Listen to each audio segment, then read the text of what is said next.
हम भारतीय पूरी दुनिया में सबसे महंगी एलपीजी खरीदते हैं अपने देश में। यही नहीं, पेट्रोल दुनिया का तीसरा सबसे महंगा पेट्रोल हम खरीदते हैं अपने देश के लिए। ऐसी काफी उपलब्धियां हैं।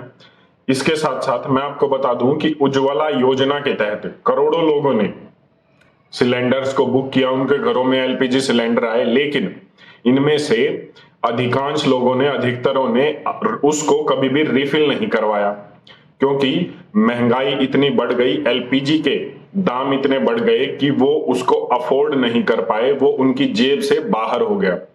और एक रिपोर्ट के तहत हर साल भारत में 6 लाख लोगों की मौत सिर्फ इसलिए होती है कि वो लकड़ियों से खाना बनाते हैं, चूल्हे पर खाना बनाता है, और वो जो धुआं होता है वो धीरे धीरे धीरे धीरे उनके शरीर में जाता है, लंग्स में जाता है, और हर साल 6 लाख लोगों की मौत होती है।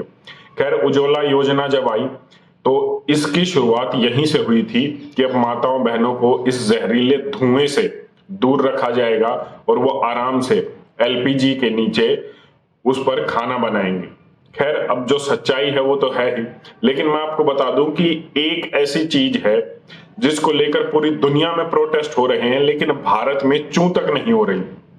महंगाई तो है ही है, लेकिन महंगाई हो क्यों रही है? अगर आप ग्लोबली बात करें तो महंगाई किसी भी तरीके से, और किसी भी तरीके की महंगाई सिर्फ एनर्जी क्राइसिस से जुड़ी हुई है।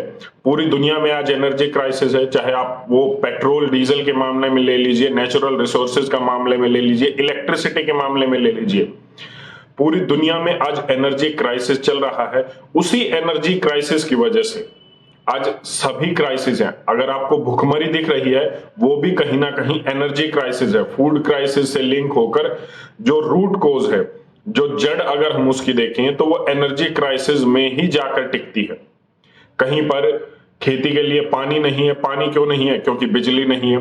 कहीं पर जो खाद है वो नहीं है। कहीं पर जो इलेक्ट्रिसिटी की लाइनें नहीं बिछी हुई हैं, जिसकी वजह से खेतों में वो चीजें पहुंच ही नहीं रही हैं। मतलब एनर्जी क्राइसिस की वजह से ये सब हो रहा है, और ये सारी समस्याएं, यहां तक कि महंगाई भी जो बढ़ रही है वो इसी की वजह से बढ़ रही है।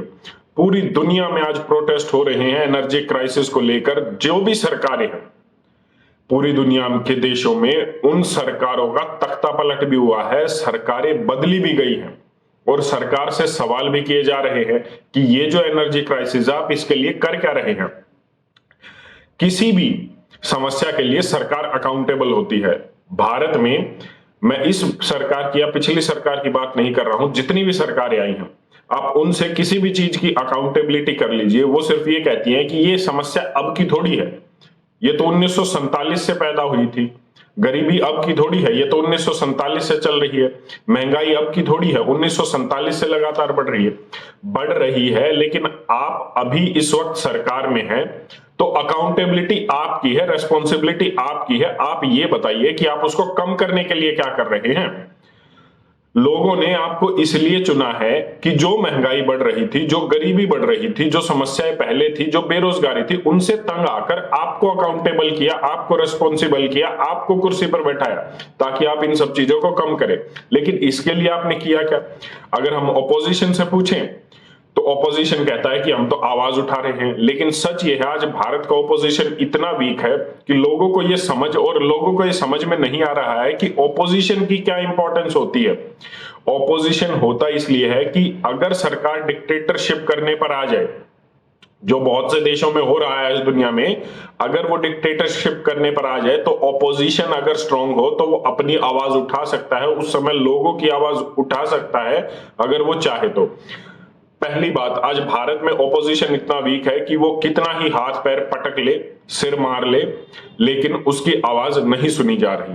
दूसरी चीज, वो सही मायने में आपकी आवाज ही नहीं उठाना चाहता, वो मुद्दों को सही मायने में लाना ही नहीं चाहता, वो सिर्फ राजनीतिक मुद्दों को उठाता है ताकि उनकी राजनीति चमक जाए, जो गद्दी पर बैठे हुए हैं वो उतर जाए और वो गद्दी पर आ जाए। सिर्फ इतना ही ऑपोजिशन चाहता है, और ये फैक्ट है, इसमें कोई भी बायस्डनेस नहीं है। अगर आप देखेंगे तो आपको पता चल जाएगा, क्योंकि सही मुद्दों पर कभी बात नहीं होती भारत में। प्रोटेस्ट अगर ओपोजिशन सही मुद्दों को लेकर करे तो लोग भी जुड़ेंगे, लेकिन लोगों को भी पता है कि आज ओपोजिशन सिर्फ राजनीति करने के लिए मुद्दे उठा रहा है। अगर आप रूलिंग पॉलिटिकल पार्टी से कुछ बात करते हैं, पूछते हैं, तो वो ये कहते हैं या तो सब कुछ ठीक चल रहा है, और जिन मुद्दों पर अभी समस्या है और वो प्रैक्टिकली बाहर आ रही हैं, जैसे महंगाई है, अनएम्प्लॉयमेंट है, ये सब चीजें बाहर आ रही हैं, तो वो ये कहते हैं कि इकोनॉमिक कंडीशंस पिछले 2-3 साल में कुछ ऐसी हैं जिसकी वजह से अभी हम कुछ नहीं कर पा रहे, या हम इन चीजों को रोक नहीं पा रहे हैं, क्योंकि अभी जो पिछला 2 साल का समय था वो ऐसा समय था, वो एक पेंडेमिक का समय था जिसमें पूरी दुनिया में हालात यही थे, तो हम कुछ नहीं कर सकते। और ऑपोजिशन इतना वीक है कि वो कुछ कर ही नहीं पा रहा है या करना ही नहीं चाह रहा है, उसको सिर्फ अपना पॉलिटिकल एजेंडा दिखता है कि वो किस तरीके से मुद्दों को उठाकर सिर्फ राजनीति में आ जाए, क्योंकि सॉल्यूशन उसके पास भी नहीं है। कहने का मतलब ये है कि जब तक ये नेता अपने आप से बाहर नहीं आएंगे तब तक वो आपके लिए पॉलिसी फॉर्मुलेशन नहीं कर सकते हैं। आप इस सरकार को उठाकर दूसरी को ले आइए, दूसरी को उठाकर तीसरी को ले आइए, वो एक सॉल्यूशन नहीं है।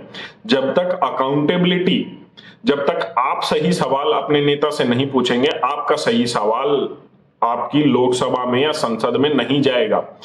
समस्या पैदा होती है जब हम सही सवाल नहीं पूछते। आपका नेता वही सवाल पूछता है, या तो जो आप उससे पूछ रहे हैं या जो उसका मन कर रहा है। सही मुद्दों पर वो इसलिए बात नहीं करता है क्योंकि उसको ग्राउंड लेवल पर सही मुद्दों के लिए आवाज उठाने के लिए उसके एरिया से पब्लिक नहीं मिलती, लोग उससे सवाल नहीं पूछते। नहीं तो कभी भी ऐसा पॉसिबल नहीं है, ऐसा संभव नहीं है कि आप अपने एरिया में आवाज उठाएं, अपने एमएलए एमपी को एक बड़ी संख्या में सही मुद्दों पर बात करें, अनएम्प्लॉयमेंट पर बात करें, महंगाई पर बात करें, तो इन सब चीजों का वो आपकी आवाज को ना उठाए, क्योंकि उसे भी पता है कि उसे भी 5 साल के बाद जवाब देना है, वो किस मुंह से आपके घर आएगा।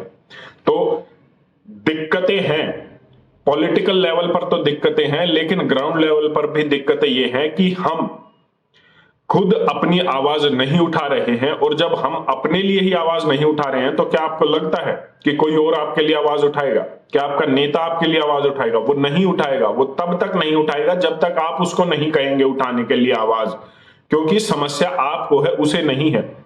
उसके लिए तो अच्छा ही है अगर आप आवाज नहीं उठा रहे हैं, उसके लिए तो सब ठीक ही है, उसे तो सुविधाएं मिल रही हैं, लाखों की सैलरी मिल रही है, पेंशन मिल रही है। महंगाई की मार आपके ऊपर है, नौकरियां आपको नहीं मिल रही, बेरोजगार आप हैं, वो नहीं है। उसे तो जिंदगी भर के लिए पेंशन मिलेगी, चाहे वो 2 घंटे के लिए एमएलए एमपी बने या फिर वो 5 साल के लिए रह जाए। अगर वो 2-3 बार रह गया तो उसको 2-3 बार की पेंशन मिलेगी। ये समस्याएं हैं एनर्जी क्राइसिस पर जो प्रोटेस्ट चल रहा है, वो एक रियलिस्टिक चीज है। पूरी दुनिया में प्रोटेस्ट चल रहे हैं, सत्ताएं बदल रही हैं, आपको भी इसके ऊपर आवाज उठानी होगी। यही समाधान है, इसके अलावा कोई समाधान नहीं है। आप इस पर अपनी क्या राय रखते हैं, एक बार कमेंट करके जरूर बताएं। धन्यवाद।